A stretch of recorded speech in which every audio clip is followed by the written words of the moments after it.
Setiap usaha selalu punya cerita. Cerita itu dimulai dari sebuah ide sederhana, kemudian berkembang menjadi modal usaha yang nyata. Lalu berlanjut pada pencatatan transaksi keuangan, dan pada akhirnya usaha juga harus memenuhi kewajiban dengan membayar pajak. Semua bagian itu saling terhubung dan tidak bisa dipisahkan. Dalam video ini, kita akan mengikuti perjalanan sebuah usaha kopi kekinian dengan nama Kopi Ruang Rasa. Kita akan melihat bagaimana branding dibangun, bagaimana modal disiapkan, bagaimana pencatatan akuntansi dilakukan, hingga bagaimana kewajiban pajak disetorkan. Zulfa, seorang wirausahawan muda, punya mimpi untuk membangun usaha kopi. Ia menamai usahanya Kopi Ruang Rasa, sebuah tempat di mana setiap orang bisa menikmati kopi sekaligus berbagi cerita. Untuk memulai usaha ini, Zulfa menyiapkan modal sebesar 50 juta rupiah. Kenapa 50 juta? Karena agar sesuai dengan integrasi materi dari 4 mata pelajaran, yaitu kewirausahaan, akuntansi keuangan, perpajakan, dan akuntansi pemerintah daerah. Meskipun demikian, dalam konteks kewirausahaan, modal dapat disesuaikan lebih kecil agar relevan dengan kondisi nyata lulusan SMK yang baru memulai usaha. Modal tersebut digunakan untuk menyewa tempat usaha lokasi strategis, membeli perlengkapan utama seperti mesin espresso, grinder kopi, dan peralatan seduh manual. Ia juga menyiapkan kendaraan operasional berupa motor box yang digunakan untuk mengantar pesanan.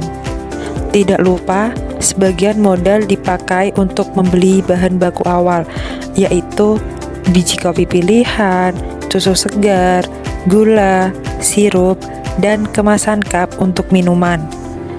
Namun, modal dan perlengkapan saja tidak cukup untuk membuat usaha dikenal. Zulfa menyiapkan strategi branding yang menarik.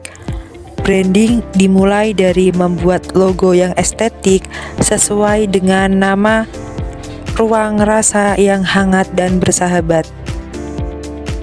Kemudian, ia merancang menu minuman kekinian seperti kopi susu gula aren dan karamel latte untuk menarik minat anak muda. Kopi Ruang Rasa mulai dikenal dan dipercaya oleh konsumen. Namun, dalam membangun usaha, modal dan branding saja belum cukup. Semua transaksi yang terjadi harus dicatat dengan rapi. Disinilah peran penting akuntansi keuangan. Siklus akuntansi sederhana untuk usaha Kopi Ruang Rasa milik Zulfa. Siklus ini meliputi transaksi, jurnal umum, hingga laporan laba rugi. Neraca awal sebelum transaksi sebagai berikut.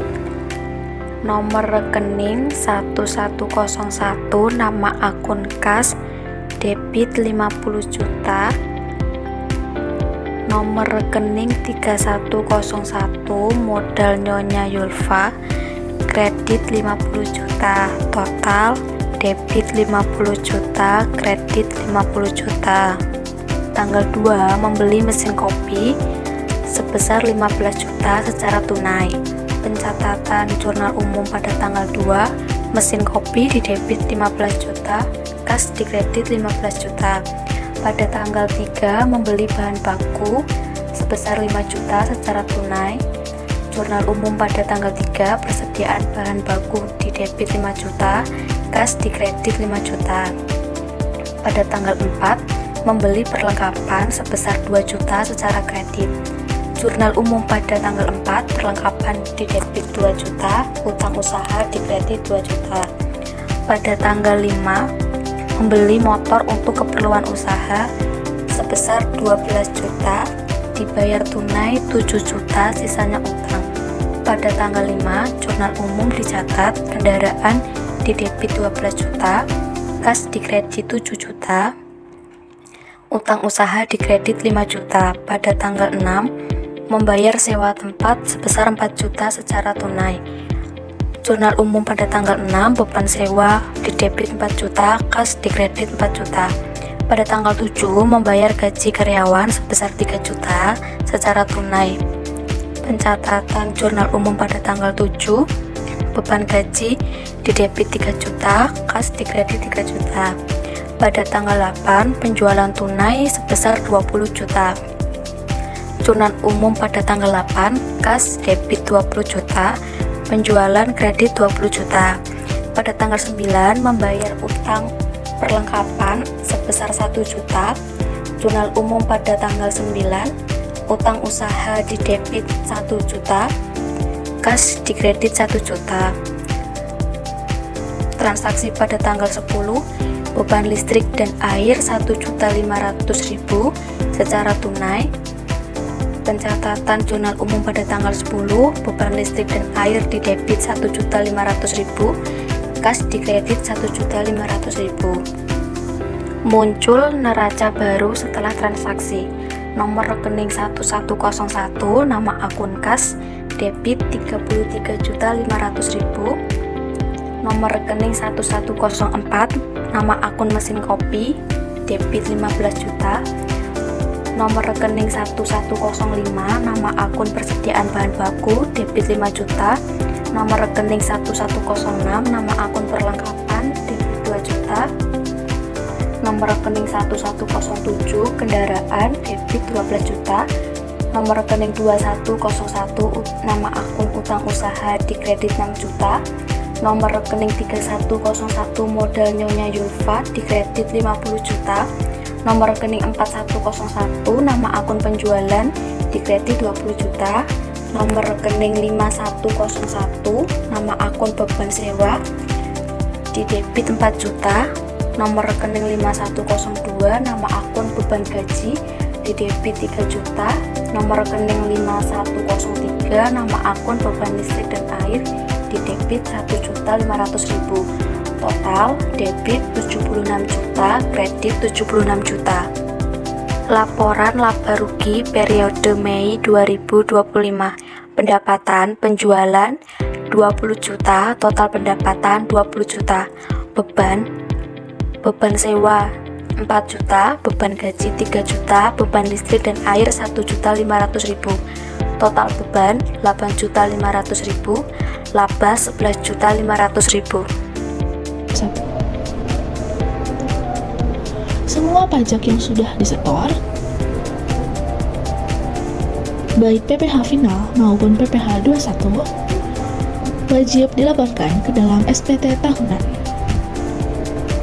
Pelaporan ini bisa dilakukan secara online melalui aplikasi e-filing di DJP. Dengan melaporkan SPT, pemilik usaha sudah memenuhi kewajiban perpajakan dengan benar. Selain pajak pusat, ada juga pajak daerah. Ruang Rasa Coffee membeli motor untuk keperluan usaha. Motor ini dikenakan pajak kendaraan bermotor atau PKB dan SWDK LLJ. Mari kita hitung pajaknya.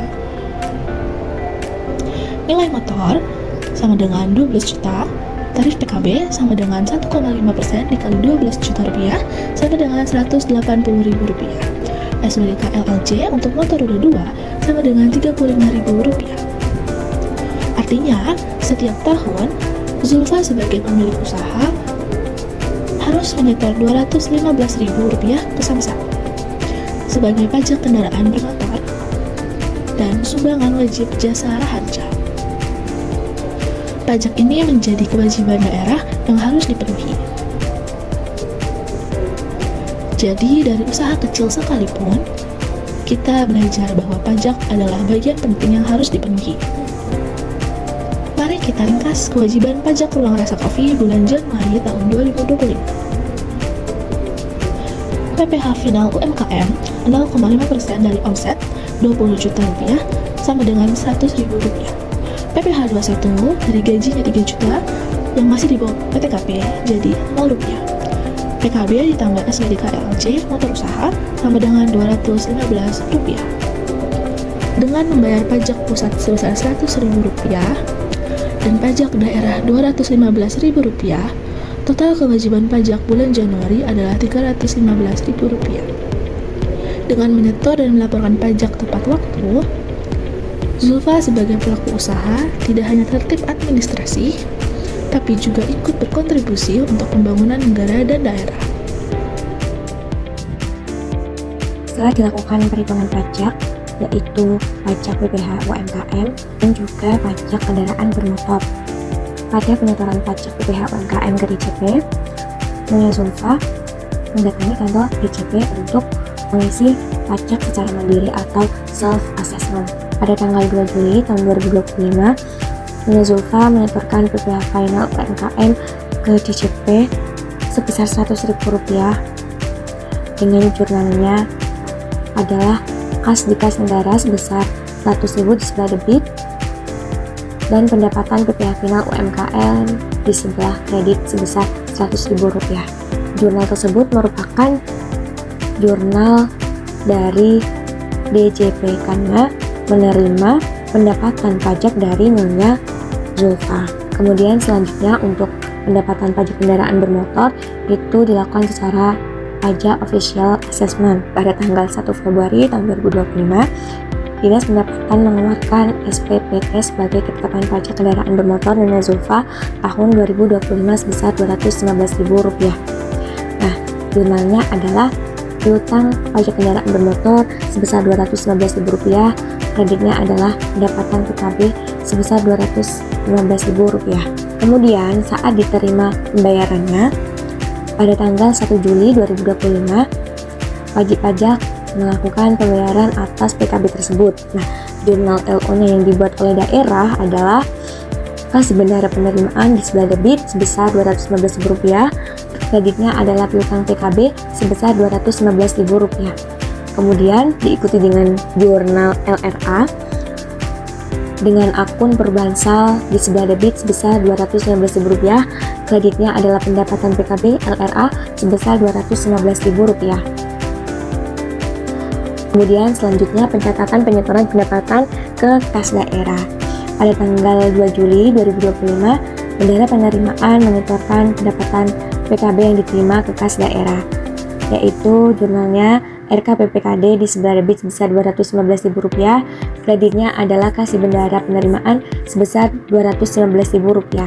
Kemudian jika Nyonya Zulfa langsung menyetor ke kas daerah, pencatatan saat diterima pembayarannya adalah jurnal LO dengan akun RKPPKD sebelah debit sebesar Rp215.000, kemudian piutang PKB di sebelah kredit sebesar Rp215.000. Diikuti dengan jurnal LRA-nya, yaitu ada akun perbansal sebelah debit sebesar Rp215.000, kreditnya adalah pendapatan PKB LRA sebesar Rp215.000. Seperti itu pencatatan dari DJP untuk PPh final UMKM dan juga dari daerah untuk pajak kendaraan bermotor.